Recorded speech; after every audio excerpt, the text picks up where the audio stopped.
Hello, can you hear me? Welcome. I'm Professor Wallace. I want to welcome you to this seminar. Yona has started a series of seminars on diplomacy, and today we have a real honor because we're going to have a program for one ambassador, Mr. Shoval, who is the ambassador in the United States, and I will just turn. Hey, Peter, how are you? Another ambassador. I will turn the program over to Yona.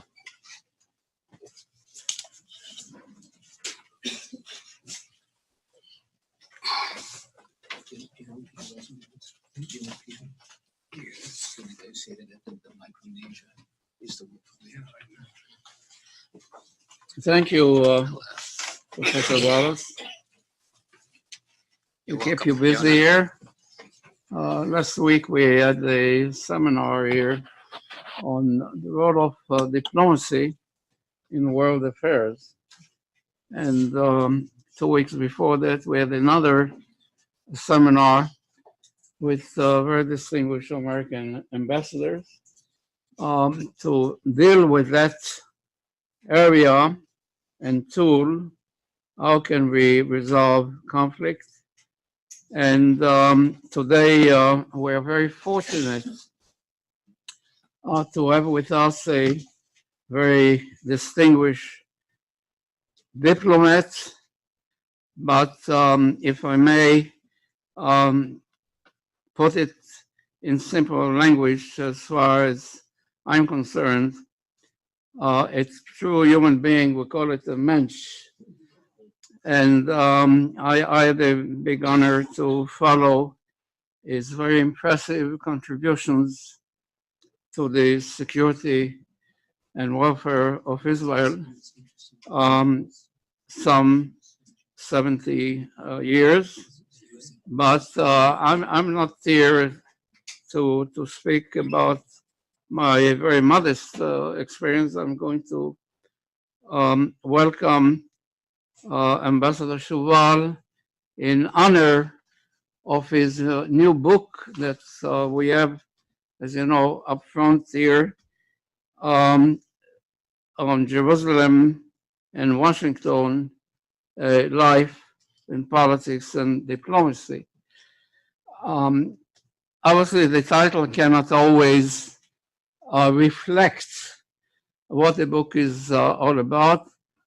In my humble opinion, we have an exceptional survey of the history of Israel in the past 70 years and beyond. In fact, on May 15th, we marked the 159th anniversary of the birth of Dr. Theodor Herzl, who was the father of modern Zionism. So the story goes all the way back. And of course, as many of you know, Israel celebrated its 71st anniversary on May 15. So as a participant observer, from my point of view, when I was able to get an advance copy of the book, it seems to me that this is a critical book for those who are interested not only in the history of Israel itself, the history of the Middle East, and globally speaking, and particularly the relations between the United States and Israel. Actually, you get a rare window into the role of diplomacy. But if you look at the contribution of Ambassador Shoval, you will see that he actually traced his development all the way from academic work in Israel, the United States, and Switzerland, and then serving with distinction in the Israeli military and the intelligence services. And then as a politician who played a key role with some of the key leaders of Israel, and he is going to, I'm sure, mention some of those.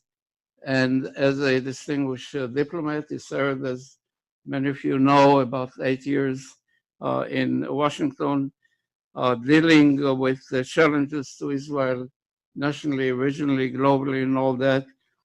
But he also contributed a great deal to the economic and social developments in Israel, trying to somehow provide leadership in the field of business and commerce and banking and so on. So we're delighted to have him, at least for a while, here. And those of you who are really interested in reading his very special book, you're welcome later on to pick up a copy, and if you will have a few minutes maybe to sign your name. Ambassador? You can sign some other name if you wish, but it's okay.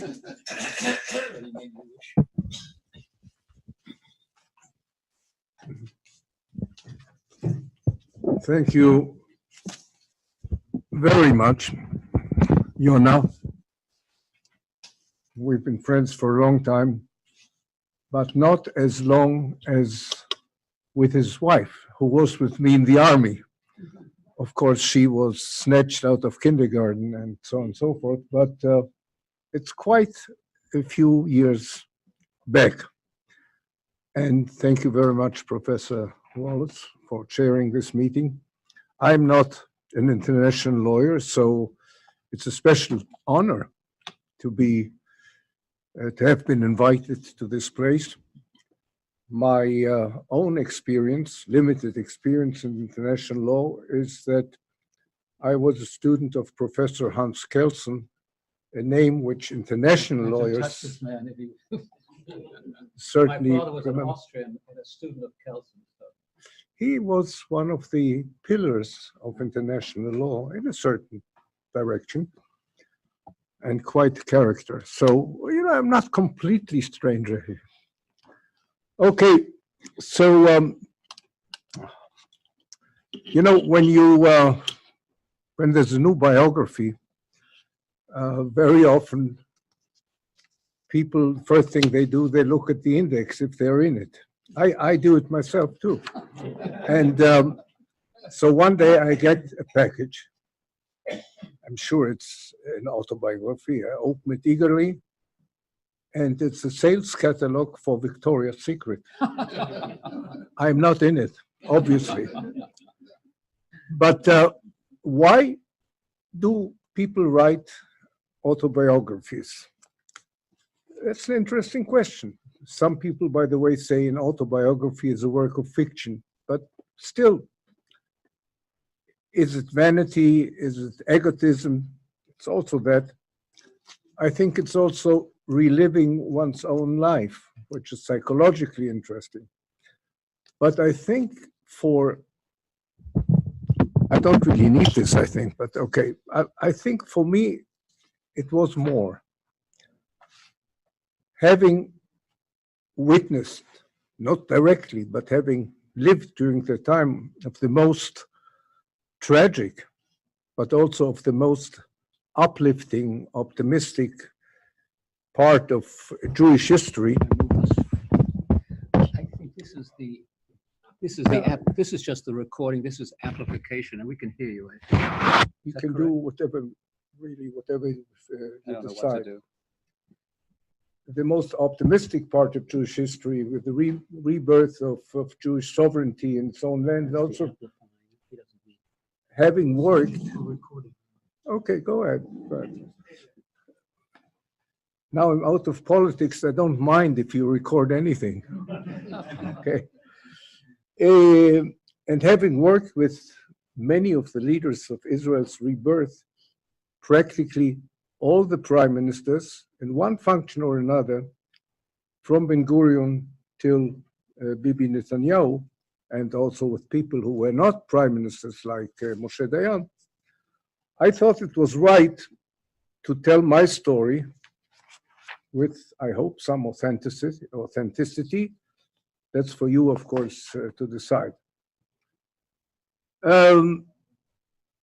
You know, I was twice the ambassador, as you probably know, once between the end of 89 till 93, second time between 98 and 2000. And these were different, I would say, tenures, different embassies, not just because people had changed and some issues had changed, but the main focus in my first ambassadorship were two things which, for me, for Israel, were connected, but were separate. One was the first Gulf War, obviously, and the other issue was the loan guarantees, you may remember that, for the integration and absorption of 1 million Jewish immigrants from the former Soviet Union to Israel in, I would say, an immense effort in 1 year, 1 million people. And whenever I had a crowd, a group like that, I used to say, 1 million people coming to Israel in 1 year is like the whole population of France coming to America in 1 year. Someone always got up and said, please, not France. But just to think about the immensity of the job. And we asked for loan guarantees. I may go into detail a little bit later on. And although these were two separate issues, in practice they were not, because the US administration at that time, President Bush, father, Secretary Baker, although officially denying that there was a linkage between the two issues, de facto there was a linkage because they said, look, we are all for absorption of the immigrants, we support this, and they really did. I mean, Bush, the father, was very active, for instance, in helping immigrants from Ethiopia coming to Israel.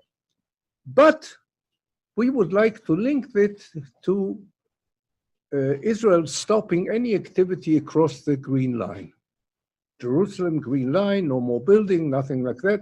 So unless you comply with our policy, I mean, American policy at that time, we are not saying no. We'll give you those guarantees, but you know, another 3 months, another 6 months, another 9 months. And it was a very urgent problem. And there were very many, I would say, political clashes. Personally, I was almost declared once persona non grata, almost, because I said what I thought was right, not very diplomatically. It says life in politics and diplomacy. So sometimes you have to be like this, and sometimes you have to be like that.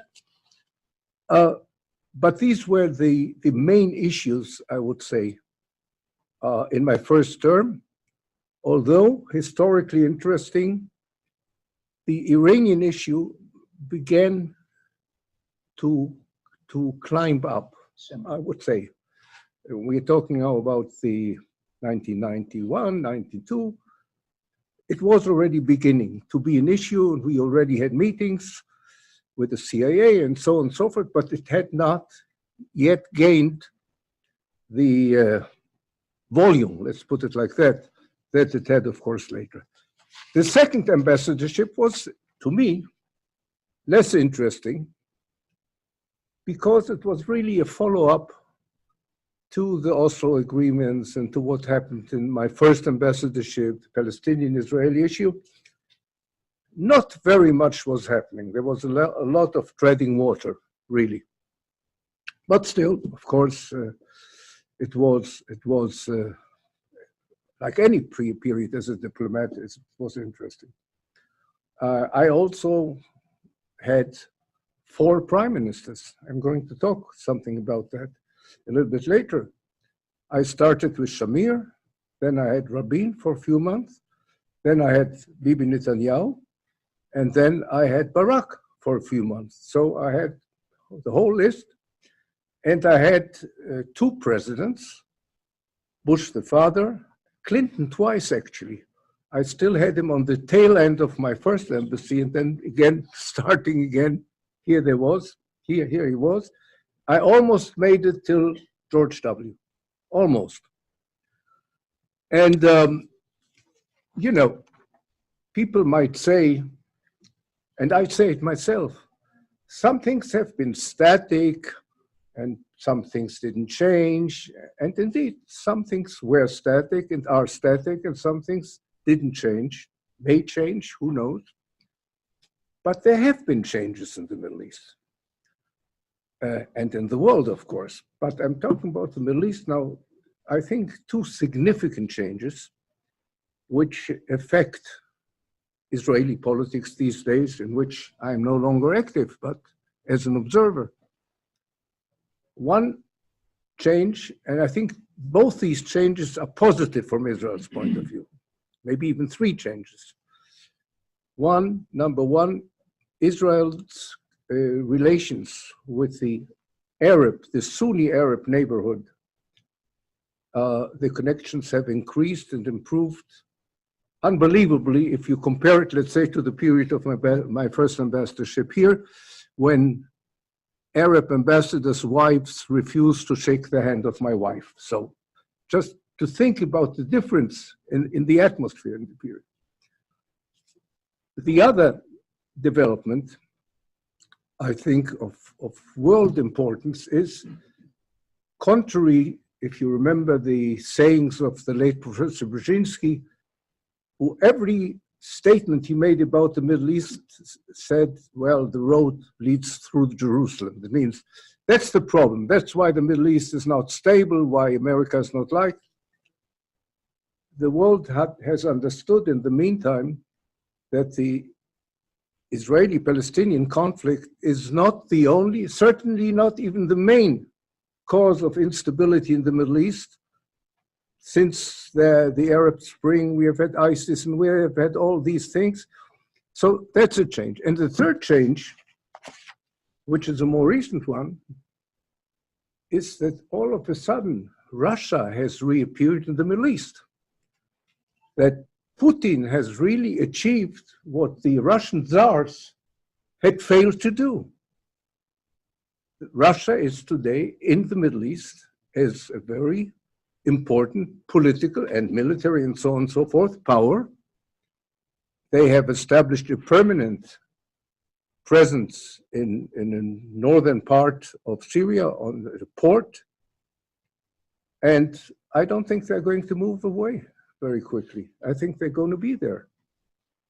And if I may give credit to our own diplomacy, not my own, but our own diplomacy, I think it is an immense diplomatic and statesmanship achievement by Netanyahu that he has balanced our very strong, vital relationship with the United States, our only real ally, strategic ally, but at the same time having a very important pragmatic relationship with Russia, with Putin, which comes to the fore in Syria.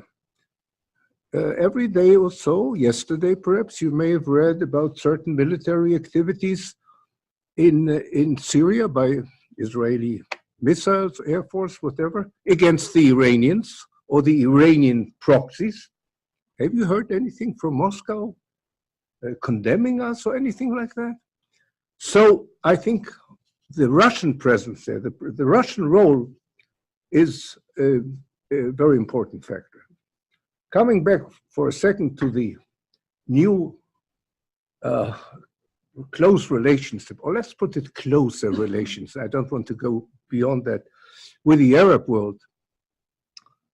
Of course, the underlying reasons for that is the common fear of the threat from Iran. Iran is the threat to the Arab countries, the Sunni Arab countries, and to Israel. So a common danger is very often a glue for relations between different countries. And I would add to that, I mean, it's part of the same issue. The view, both in Israel and in those Arab countries, that the Obama policy in the Middle East was a disaster. And to put it less bluntly, was negative. for two reasons. First of all, it really did open the door to Russia and to Iran, which of course is much more worrisome. And number two, it gave the impression, with a pivot to the Far East, that the Middle East was no longer so important to the United States. I will add to that that I do not feel that the Trump policy towards the Middle East, and I'm just speaking about the situation now, I don't know what's going to be tomorrow, has not basically changed that attitude. Some people might even say it has gone worse because Trump has said that he's going to withdraw so and so many troops from Syria. And the question is not a military one, it's a psychological one. If the Americans are withdrawing troops, well, maybe they're not so interested anymore. Maybe we can't rely on them. That was very strong, I would say, the feeling, the perception during the Obama administration, but has not gone away, I would say, among our friends and neighbors at the present time. I could speak, of course, about the Israeli-Palestinian question. I'm not leaving it in abeyance or anything like that, because after all, it was a very central part, especially in my first ambassadorship, which led towards the Madrid conference. Madrid conference, which wasn't a conference, it was a get-together, it was a festive event, but it did bring into existence something which we, Israel, had always called for, direct bilateral talks between us and our different Arab neighbors.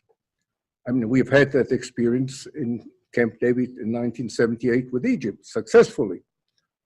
And we wanted to repeat it, so Secretary Baker and Dennis Ross really created a very, diplomatic and versatile formula. Okay, so we're all going to meet in Madrid, and then we're going to say goodbye. Then we come to Washington. There was a big fight. Should it be Washington? Should it be Cyprus? Should it be Turkey? Whatever. Of course, it was Washington. Of course, it was the State Department. And the negotiations were separate.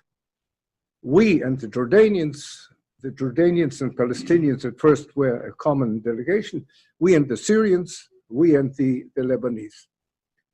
From the very outset, it was clear that there was no chance reaching anything with the Syrians, no chance with the Lebanese, who always looked at the Syrians, of course. I mean, do we? Can we? No.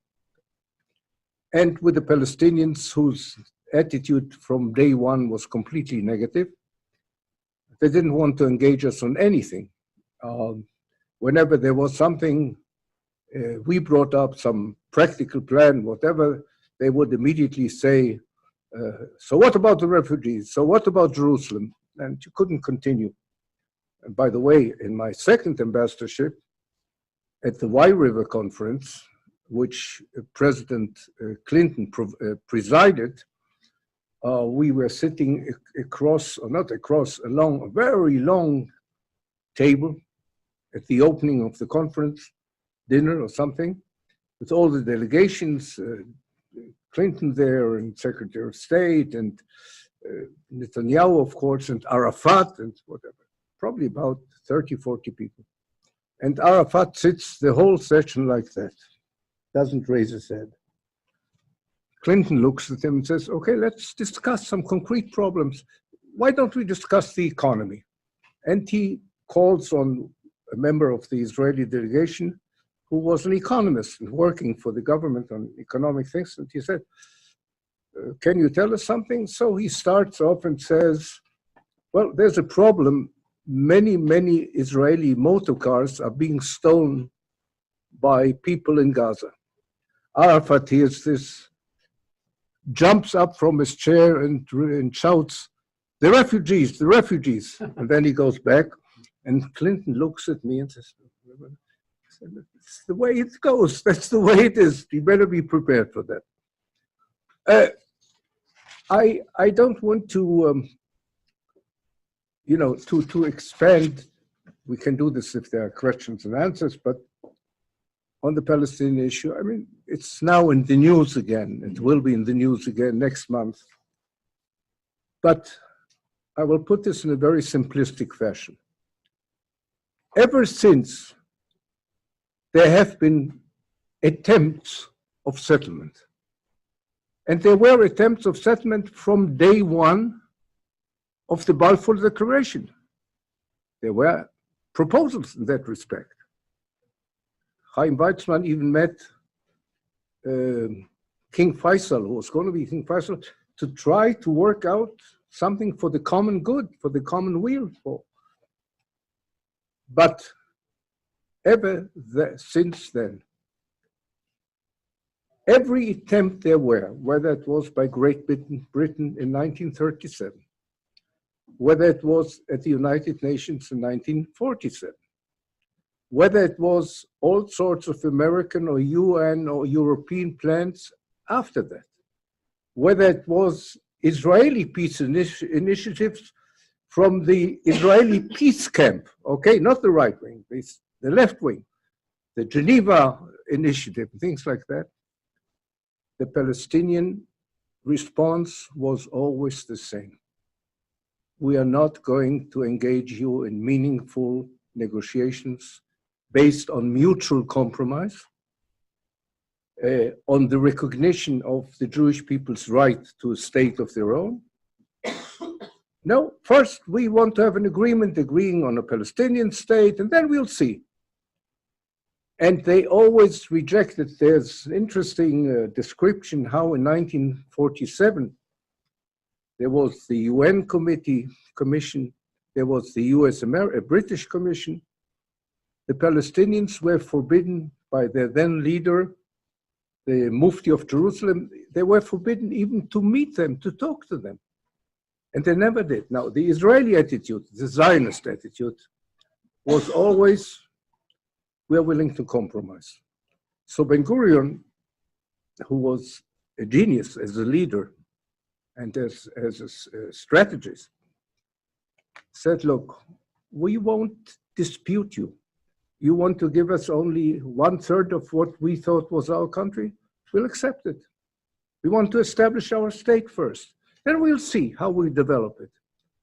That was the answer in 1937 in the St. James Conference in London. That was, of course, the reaction to the UN plan. And that was Israel's reaction to all sorts of, for instance, Camp David in 1978, the autonomy proposal, and the very opposite of the Palestinian position. That has not changed. That has not changed till this very day. So I don't want to be a prophet of doom. Doom is too strong a word. When this plan, the new plan, is going to come forward, and I don't know, I haven't seen the details, I don't know. But I'm sure there are going to be some very good things in there for the Palestinians as well, also for Israel. Certainly the economic field, other things. They are not even going to discuss it. They're going to say, and they say it already now, we don't want anything. We are not going to negotiate on anything like that. As long as that psychology or tactic remains, the prospects for real peace, as Ben-Gurion used to say, he used to differentiate between peace and real peace, the prospects are not terribly good, but I'm not pessimistic.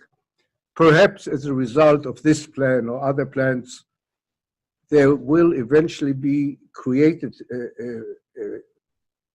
a reality in the Palestinian territories, among the Palestinians, which will show that the way forward is with an accommodation with Israel, and not the other way around. The psychology that time is working in favor of the Palestinian cause because one day Israel will disappear, that no longer is valid or should no longer be valid. And time is actually not working in favor of the Palestinians, but the other way around. One point which I want to make very clear, because it's going to come up also in the Trump plan, obviously. For Israel, the main concern is security. It's quite self-explanatory. I mean, the width of Israel in certain places is like between here and Chevy Chase. No, I'm not exaggerating. You know the lay of the land here. That's it. It's less than the island of Manhattan.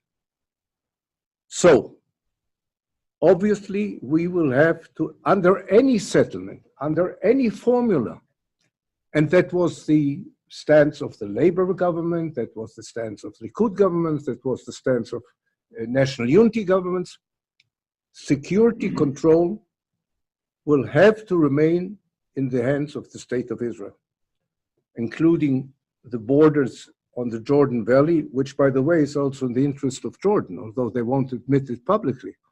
Jordan having 66% Palestinian population, they are not very happy thinking about the idea that they and the future Palestinian entity will be connected without an Israeli military barrier in between. But that is I would say, the leading principle, certainly of Netanyahu, but I would say also, you'd hear the same thing from Benny Gantz, if the name means anything to you, the guy who wanted to run for the prime minister, he said the same thing. So this is not an issue. This is not a partisan issue. The partisan issue may be, no, you didn't do it the right way, you didn't do it genuinely, you didn't do it generously enough, but the basic issues are the same. I'll come back to my book. I haven't actually gone away from my book because all these issues are, of course, prominent in my book. And as Henry Kissinger wrote in his book about diplomacy, I saw him also last week in New York. He says something which I quote in my book, which I think is very accurate. Foreign policy is not something with a beginning and an end. It's flowing all the time, going up and down and flowing along. That means you can't say, okay, we settled this problem or didn't settle this problem. All these issues from day one, certainly since the establishment of the State of Israel and the different attempts to forge peace and come to settlement, there are ups and downs, things are going along, sometimes better, sometimes not so good. But that is an important point which I make in the book. Don't say, okay, this was a failed presidency or this was a failed prime minister period because they didn't achieve this. It's ongoing. It's ongoing. People often ask me how it was working. I already said 2 American presidents, 2 American administrations. How was it working with different prime ministers being from different political parties? And I was a political appointee by Mr. Shamir of the Likud party. And there were differences, but what may surprise you, it was not necessarily because of different politics. And as I said before, sometimes the difference in the politics was more in the way it was expressed rather than the substance, but that, there were different personalities, obviously, and that did have an impact, did have an influence. But on the other hand, the fact that all these prime ministers under whom I worked were in some measure former colleagues of mine in the Knesset or in politics in general, had an impact on the relationship. I always felt that I was not dealing with superiors, although factually I was.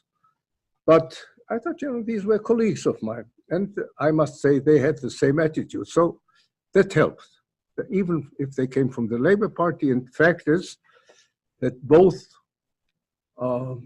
Labour prime ministers, Rabin and Barak, kept me on for a certain time. Although, especially in the case of Barak, the morning he was elected, he won the election, I said, Ehud, I'm quitting today. He said, no, don't be in a hurry. And so on. And that more and more months passed like that. There may have been other reasons as well, but that's the way it was. And as to the working relationship, that is the part of the, how do you call it in English? I'm looking for the word for rechilut. Gossip. Yeah, well, okay, not gossip, but you know, not so important. But it's interesting for the book. Fake news. It's not fake news. It's not fake news. It's real news, but it's not so terribly newsworthy. So my best relationship, which may surprise you, was with Shamir. Although, you know, his image is tough guy. He was a tough guy, but he was a no-nonsense guy. His image didn't interest him at all. He didn't care for his image, what the people would go, what the press would say about him. Couldn't care less. He was totally focused on the tasks he dealt with. He very closely cooperated with the ambassador, which is a boon for an ambassador, obviously, because it can work very differently. Usually, not always, but usually he took my advice. For instance, on one very important subject, I advised him that Israel should not interfere during the Gulf War. And there were different voices. If you remember, our Minister of Defense, Mr. Misha Arens, a good personal friend of mine, he very much wanted Israel to interfere directly. But my view was that we couldn't really make such a big difference. And besides, the relationship with America, which was opposed to our interfering directly, was more important in the long run. But there's so many interesting stories. One day, Arends, in the middle of the war, decides to come on a one-day visit to Washington. One day. To persuade the US administration not to oppose an Israeli direct intervention in the war. So he lands at 5 in the morning, which means the ambassador had to get up at 2 o'clock in the night. And we go, first of all, to see Jim Baker at the State Department. In the middle, his secretary runs in and says, Mr. Minister, a Scud missile just fell near your home. Mr. Baker didn't move, at all, but Mr. Arends went, everything was all right. From there, before that, he had seen Secretary of Defense Cheney, who as usual was very friendly and welcome and constructive. And then we went to the White House. In this big room, everybody's there. Bush, Baker, Scowcroft, Cheney, of course, and some other aides, Dennis Ross, Richard Haas. And on the Israeli side, Arends, myself, my deputy. And Misha Arends makes his case that the Israeli Air Force could do certain things better, and maybe, who knows, there are certain risks which the American Air Force did not want to take, which Israeli pilots might have taken. But still, you had to see the large picture. So Secretary Baker stops him in mid-course and says, look, but we are doing everything in the possible in the world to defend you. We sent you those anti-missile Patriot batteries. So Misha Arends, a very cool customer, says, they're no good. They're no good. And I see President Bush really physically jumping out of his chair like that. But you know, Misha Arons couldn't care less, and he said, and indeed, they were no good. I mean, they were good for aeroplanes, perhaps, but not for missiles. America, in the meantime, has understood this, and they've changed, and this and that.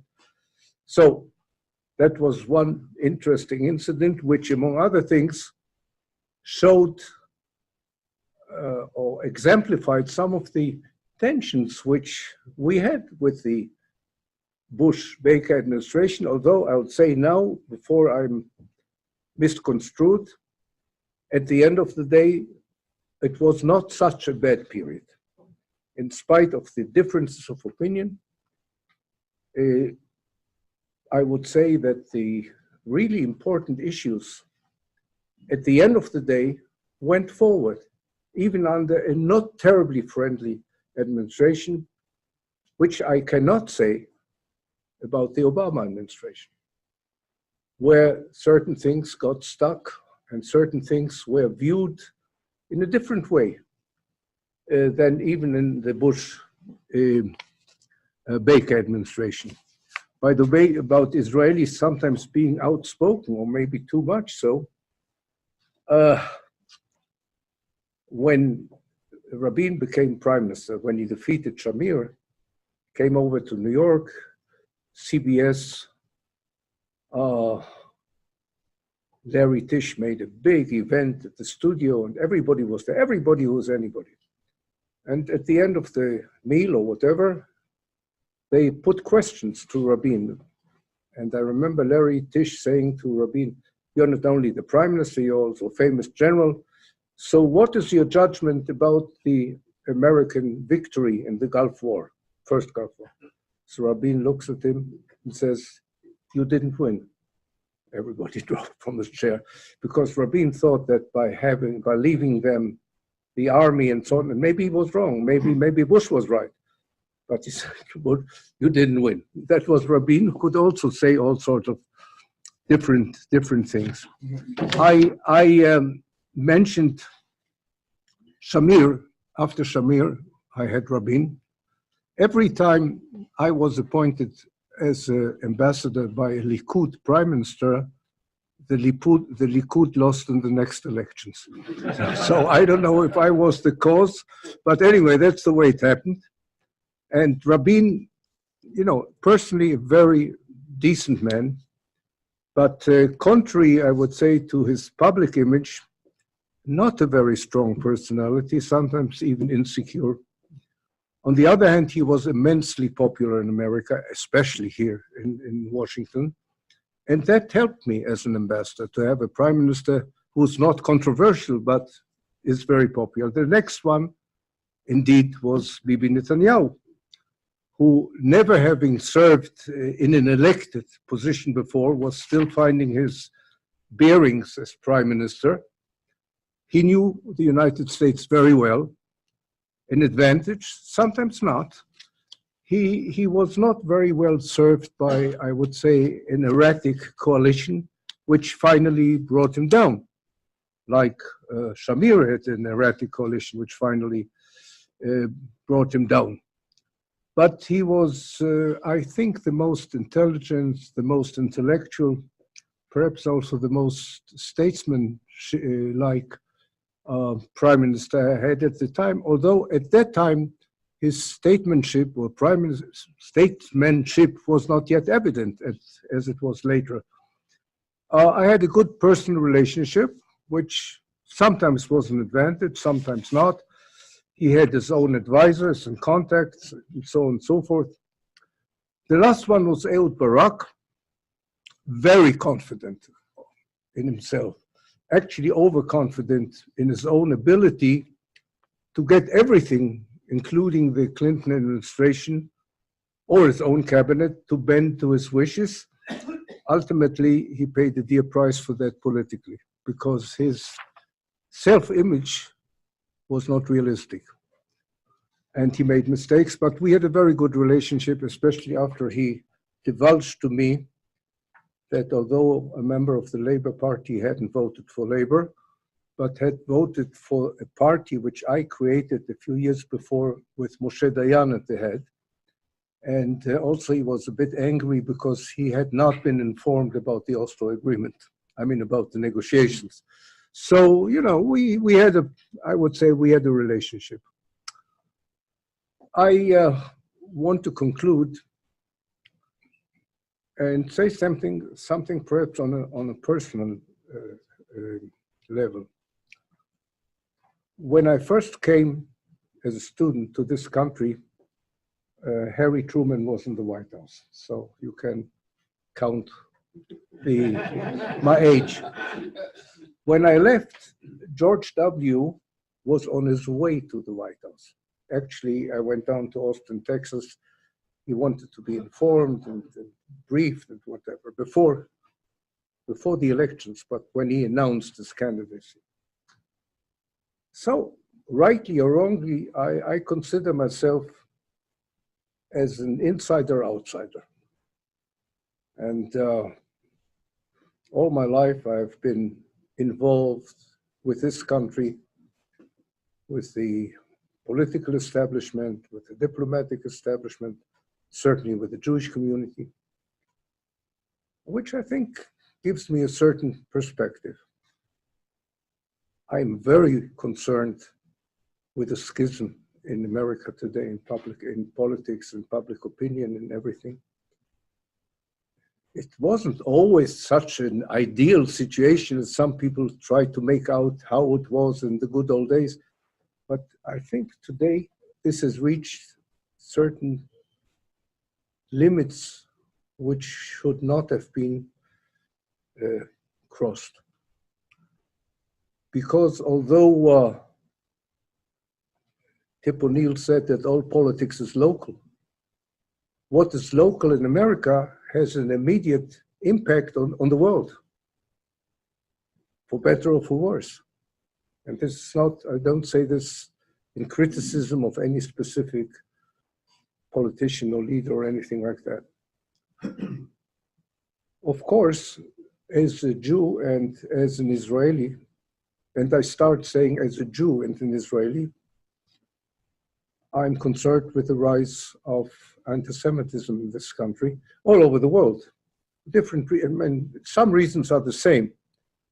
In Europe, especially in France and Germany, it's not just the extreme right, it's the Islamic influence. In America, it's different. No doubt you have the old-fashioned, if you can call it like that, anti-Semitism on the extreme right, which is raising its head more prominently now than perhaps a few years ago, whether it's the neo-Nazis or the Ku Klux Klan or whoever they are, whatever the name, people who made Pittsburgh or San Diego or other places, there will be more. And it has to be fought, obviously. Even, I would say, fire with fire, whatever they call the term is. But I'm no less concerned today with the anti-Semitism on the left. Call it extreme left, led, among others, by this organization called BDS, which purports to say that they are an organization to help the Palestinians or to fight against settlements. Let's not be fooled by that. They want to eradicate the state of Israel from the face of the earth. They are anti-Semitic in the worst possible sense of the word. They have an agenda, they have an organization, they have a voice in Congress, and they are trying to move forward. Last Friday, the German Bundestag, as you may have read, has adopted a resolution to brand BDS as a Nazi organization, basically, anti-Semitic. And I think that is something which should be followed by all democratic countries. However, being an optimistic person, believing in the United States, let me say, we Israelis are perhaps sometimes greater American patriots than some Americans are. We believe in American exceptionalism. We do. And it must remain like that. There's no one else to take America's place. And if I look at Israel, and I don't want to sound like an agent for the Israel tourist or whatever industry, the advance Israel has made over the years has no equal in world history. Whatever the differences of opinion were, you know, this politician on the left, this politician on the right, but if you look at the results of where Israel was 71 years ago, or 50 years ago, or 40 years ago, or 10 years ago, and look at it now, economically, militarily, not that there are no faults, not that there are not things which should be corrected, like in any other democratic country. But look, we are often criticized, very often rightly, very often not rightly. But look at it. You have in Israel, I think, the largest extent of freedom of expression. Unbelievable. What people can say about anything, whether it's the prime minister or the president or whatever, complete freedom of expression. You have equality under the law. You will say the Palestinians don't, that's right, but they're not part of Israel. At this point anyway, I don't think they will be in the future as well. We have certain things in America which are very controversial here in America. Although we have a strong religious element in the government, nobody in Israel would suggest forbidding abortions. Nobody in Israel would suggest not to have same-sex marriages. All these little things, which we take for granted in some other countries, are highly controversial. So if you talk about democracy or liberal democracy, in a practical way, and there are some drawbacks, Israel can be proud of itself, especially if you take into consideration that ongoing wars, ongoing security problems, and the fact that at least half the population, and I'm not necessarily speaking about those coming from the Arab countries, didn't have any democratic tradition in the countries where they came from, whether it was Eastern Europe or whether it was North Africa. But we stuck to our principles to be a democratic country, although sometimes, who knows, it has its problems. And I will conclude on a positive note. Winston Churchill, who was a lifelong and steadfast Zionist, in his wartime memoirs, describes the Jews as the most politically minded race in the world. He said race. At that time, they said race instead of people. And he continues, this famous ancient race, whose stormy and endless struggle for life stretches back to the fountain springs of human thought. They have survived in spite of all what the world could do against them.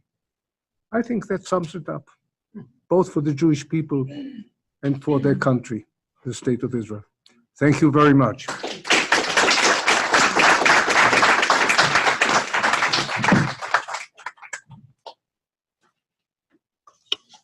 Well, am I allowed this very distinguished place to drink from the bottle? of course, Okay. of course. You have to. I have to, okay. As we say in French, kol hakavod. There's some people who don't understand French. That's okay. That's it's the politics of ambiguity. Anyway, thank you again for sharing some of the perspectives that really matter. And you really began with the story about the Russian Jews who came to Israel. And of course, the Jews who had to leave or were forced out from the Arab countries as a result of the war of independence. Now, I would like to take advantage of my quote-unquote role as moderator, whatever, and ask you a question, then open it up for questions and comments. Israel just celebrated its 71st independence establishment, as we mentioned. And there are those who argue that the war of independence did not end.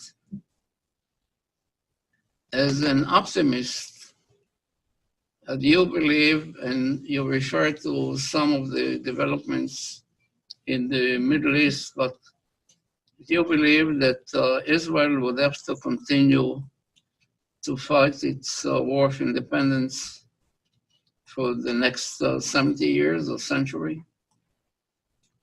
Or do you think there are some possibilities for peace with justice in the Middle East or the region or globally? I'll ask the moderator whether you want me to take a few questions together or each. Well, answer Yona's in any case, and then we'll see. Well, whatever is convenient for you. For me, I don't care. I'm leaving at the end of the week. I have time till then. Okay. You have 3 minutes, but it's okay.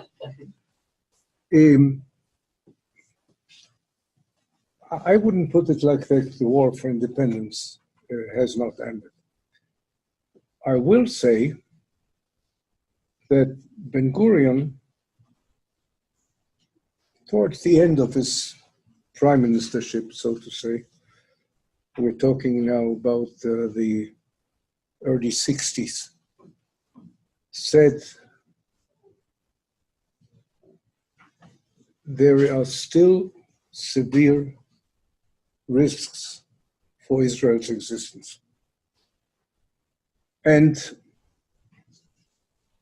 to put it differently, there are still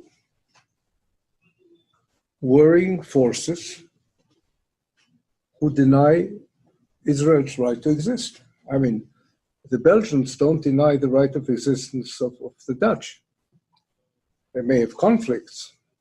Canada and the United States, during my time, had almost a war about beer, the import of American beer to Canada or Canadian beer to America.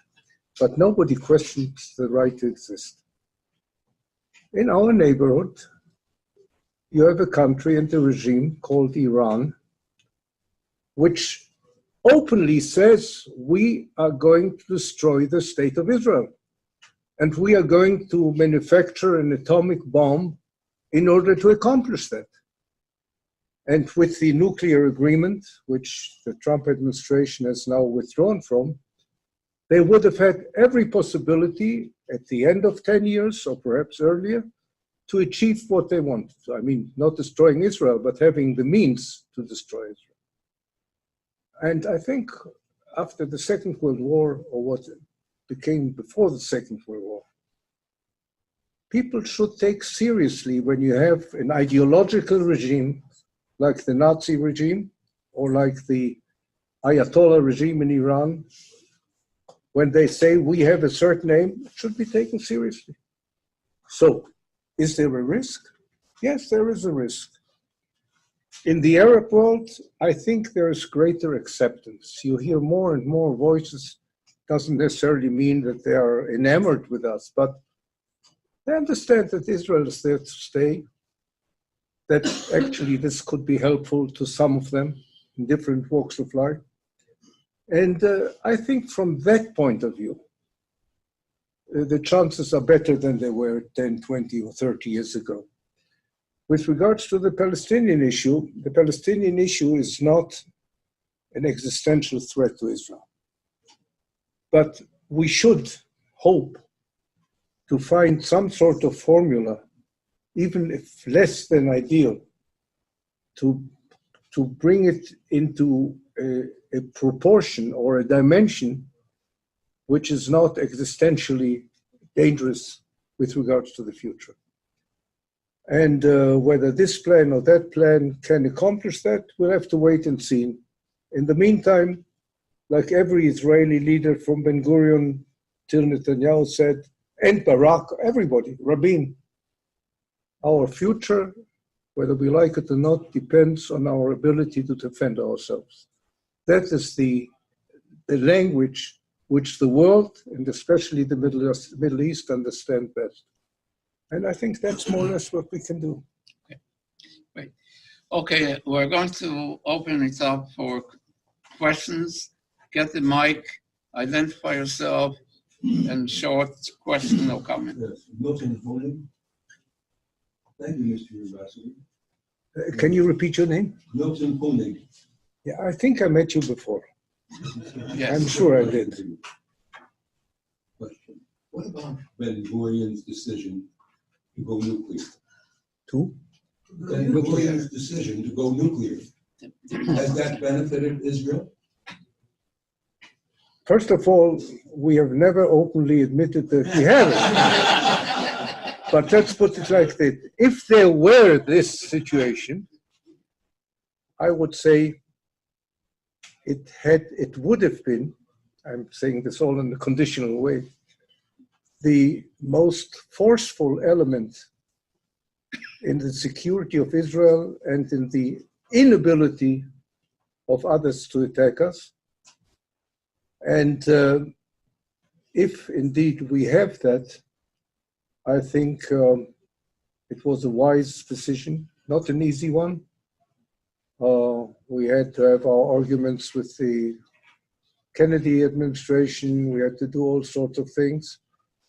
But, you know, Ben-Gurion was the sort of leader who, although he was very realistic, he knew all the dangers, but he would not be forced by these dangers not to undertake a step which he thought was vitally important. And, you know, when the War of Independence broke out, Ben-Gurion realized that we didn't have an army. We had a citizens' army, like the United States had in 17, whatever. We didn't have a regular army. We didn't have arms. We didn't have everything. He knew that we would be attacked by 7 Arab states. But he also understood that postponing or not doing what he decided to do would mean for history to be completely different, never obtaining that possibility again. And he had his debates with the professional military, just like Truman had with his generals. For instance, Ben-Gurion decided to put a great deal of weight and insistence on opening the road to Jerusalem and putting what Israel had, whatever forces, on the way to Jerusalem. Militarily, it was a mistake, perhaps, because he should have sent the fighters to the south to fight the Egyptians, which in the meantime had almost reached Tel Aviv. But he understood, Ben-Gurion, that if we lose Jerusalem, we lose the state future. And he was correct in retrospect. So I think that the decisions, most of them, he made mistakes too, as did Churchill or others, or Roosevelt. But I think basically, if I refer to your question, if he indeed took that decision, it was the right one. You say that there's a museum in Las Vegas. The Atomic Museum is connected with the Smithsonian. There's a big chart in there of when countries exploded their first nuclear weapon. And there's a little spot for Israel. It says 1966. It's right there in the public. Okay. Nick, you have a question? Okay. Yeah, question following up on Nick Rostow. Assuming that, for the sake of this question, that Israel has a nuclear weapon, which the Obama administration declassified the Defense Department's document, Speak up a little bit, because in spite of the microphone, The my Obama ears are not administration- as they were. Hey, Nick, stand up and you'll be louder. All right. So following up on the previous question, and assuming for purposes of this question that Israel does have a nuclear weapon, its capability, which, and the Obama administration declassified a Defense Department document asserting isn't it odd, and has Israel ever used this point diplomatically, the Arabs or Iran, but mainly Arab states like Syria, that the Arab states feel utterly free to attack Israel prior to the Egyptian treaty, Jordanian treaty, knowing full well that Israel had, or believing Israel had nuclear weapons, but would never use them unless the very existence of the state of Israel was at stake, which is a sort of an odd, ironical way of recognition. And has Israel ever discussed this? Actually, this is not a question, it's a statement.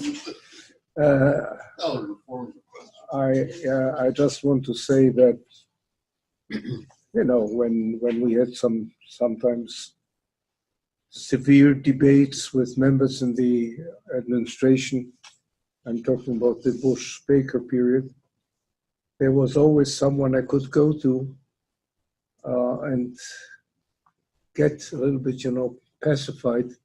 That was Eugene Rostov, Nick's father, famous person in American foreign policy, Gene Rostov. Look, if I understood what you're saying, maybe we don't even have anything. We just say we have.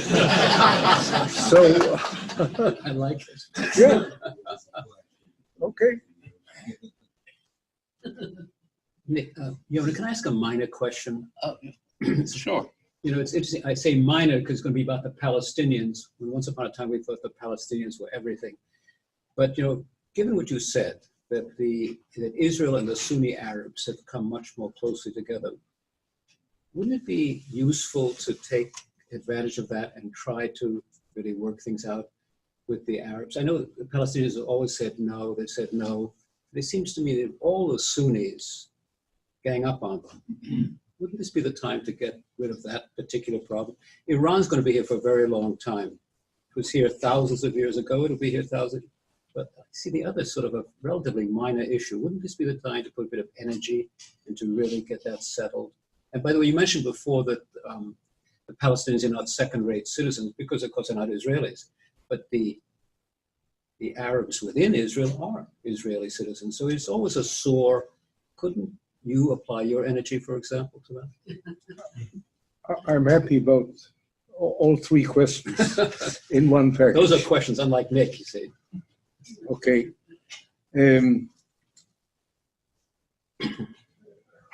Just one historical comment about Iran. Iran has been there for thousands of years and will be there for thousands of years. But not so long ago, Iran and Israel were the most friendly of allies. Not even only not so long ago, but also in biblical times. Cyrus. The tradition was really that we had Persia, how do you call it in American terminology now? We had their back, or they had our back, or something You like can never that. figure out which is which. But Okay, you know It what, is you know important. what. Right. And so it's not so much a matter of Iran or Iranians, it's a matter of the regime. Mm. You know, can again apply the same thing to Germans, I don't know, but the Iranians certainly were not anti-Semitic or anti-Israel before this regime. So I don't know what the future of the regime is, but I don't know. Let's hope for it, perhaps. About your third question, then I'll come back to the second question. Israeli Arabs are not second class or second-rate citizens. Only last week, a survey, academic survey, not political, by a very distinguished group of professors was published. 85% of Israeli Arabs feel happy in Israel. Sure. They feel that that's the best place they can live. This doesn't mean that they have become Zionists or that they don't care about their brethren, or whatever, but they understand that living in Israel is for them better than living in any other place, and they have representation. In certain things, they are still disadvantaged. There's some sort of, vox populi. On the other hand, they have advantages. They don't have to serve in the army only if they volunteer, which gives them a head start sometimes in economic activities. And I would even say that in the last elections, 3 weeks ago, whenever, the Palestinian, the Arab-Israeli delegation, the Knesset, lost votes. They went down from 12 to 9. Why? Because the Israeli Arabs said, these guys don't represent us. They don't represent what we really care about. They talk all the time about Palestinian state. This is not our issue. So I don't think that that is a major problem. Yes, with the Palestinians, I'm expressing my own view and not speaking for anyone.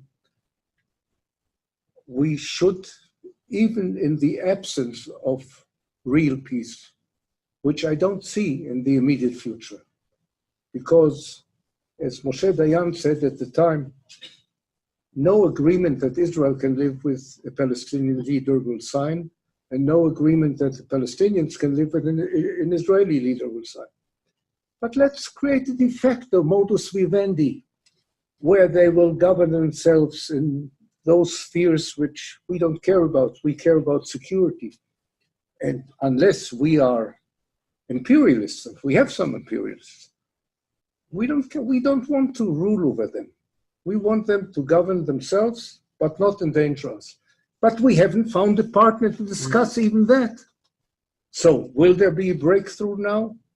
I'm not terribly optimistic, but at the end of the road, that will be the aim which we will have to look for. Create a situation where the Palestinians can live their own lives, but not endanger our lives, and come to an agreement on some basic things which are together anyway. Water, ecology, we'll have to share these issues. When people say today, this is not the question you asked, why don't you just leave Gaza be what it wants to and to take off the barriers there and so on? The government of Gaza, the Hamas government, doesn't care about the welfare of their people. They want to destroy Israel. So whatever benefits they're going to get economically or whatever, that's not going to change their attitude. Does this make us happy? No, it doesn't make us happy, but that's a fact of life. Okay, we have time. Yes, please. Do you think, Mr. Messer, that Israel, do you think, Mr. Ambassador, that Israel sees any opportunity, for example, in what I think is the self-immolation of Syria as its landscape is increasingly resembling that of the moon? Is there an opportunity for some kind of diplomatic entree that could serve to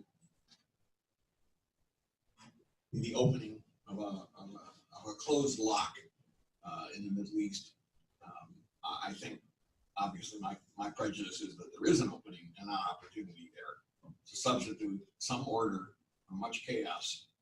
And who a better example in terms of civilization than is the state of Israel?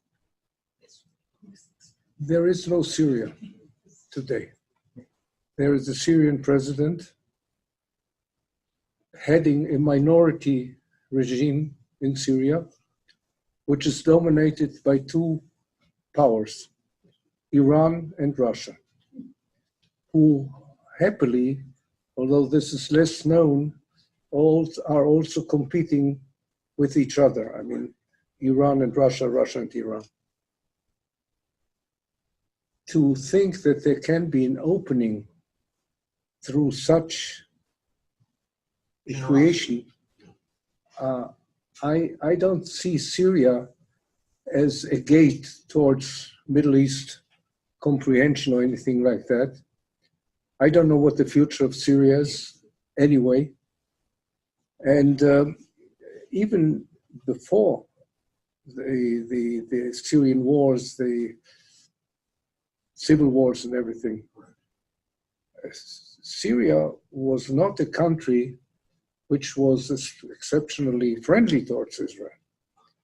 But they are eating themselves alive now. Yes, We're watching. but they have an aptitude to do that.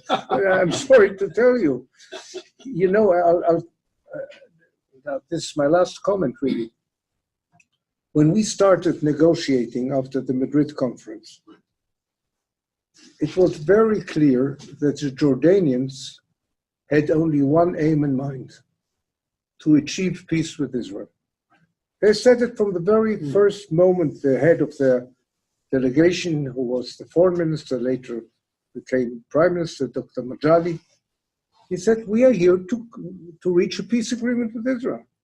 You didn't hear this from the Syrians, you didn't hear this from the Lebanese, you certainly didn't hear this from the Palestinians. I have not heard on the Syrian side, except from the Kurds or from other minorities, that they really want to have peace with Israel. Of course not. It would seem to me that it would have to begin with Israeli diplomacy and Israeli generosity. And it would What be generosity can we expose towards the Syrians? How about healthcare? Healthcare. Yes. We have our own healthcare problems in Israel, but look, we have done that. You know, during the civil war, hundreds, perhaps thousands of Syrian wounded people came to Israeli hospitals and suffered. And so whether this will have an influence on a sort of leadership which doesn't care themselves about their own people, But they're going to die. They're going to disappear. they have children who grow up in the same spirit and atmosphere. I'm going to steal the microphone from that gentleman and give it to Peter. But I admire your Peter's another one. optimistic view about that. It's more curious than optimistic, but I think an opportunity does exist, not only to demonstrate to the rest of the world what Israel has and the Middle Eastern Arabic countries do not have, but to take a country like Syria and make a gesture. Do you know where Palestinian ill people go to treat themselves? Not Israel. To Hadassah Hospital. Of course. Do we get Israel. for that a better vote at the United Nations course Security Council or at the European Union?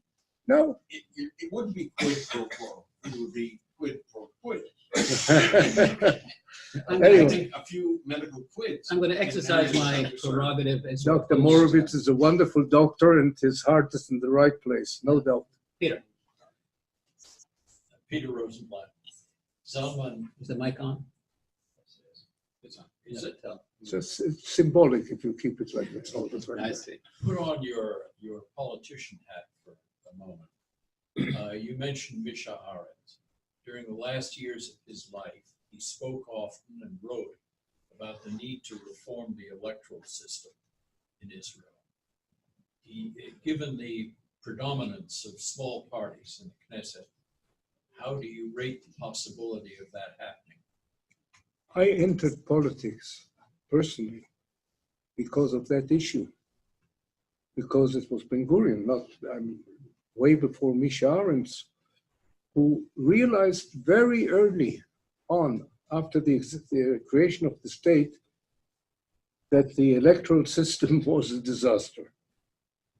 And interestingly enough, I wrote an article about that. Jabotinsky, the leader of the right-wing Zionism, let's put it like that, who didn't make it till the existence of the creation of Israel.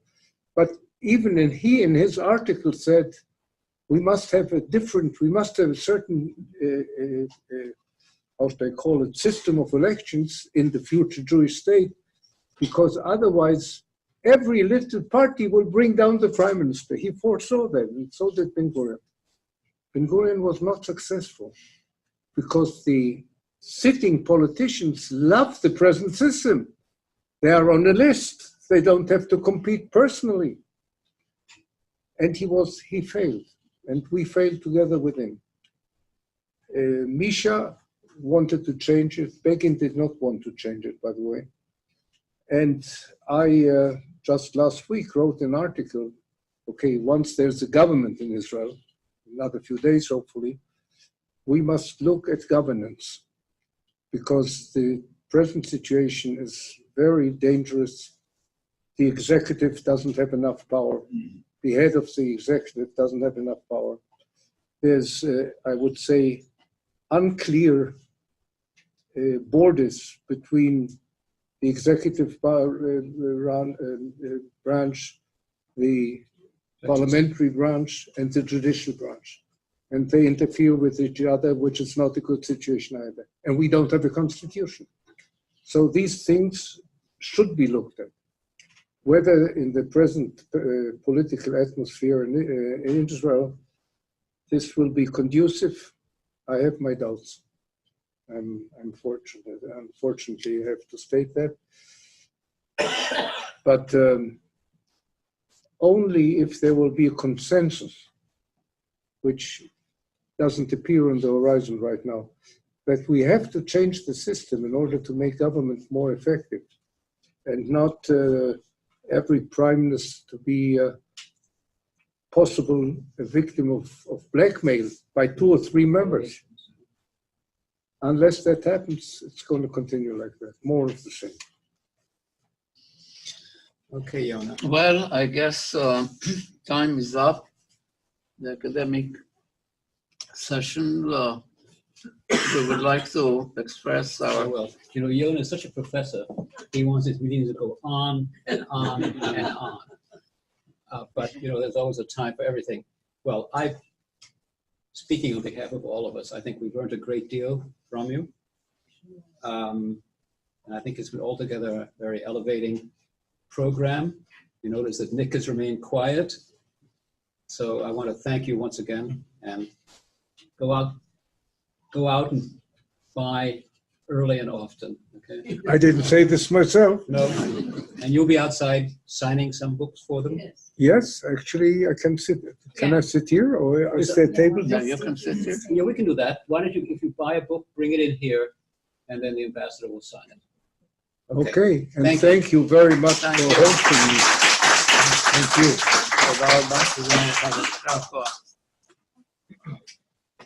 Hey, Peter.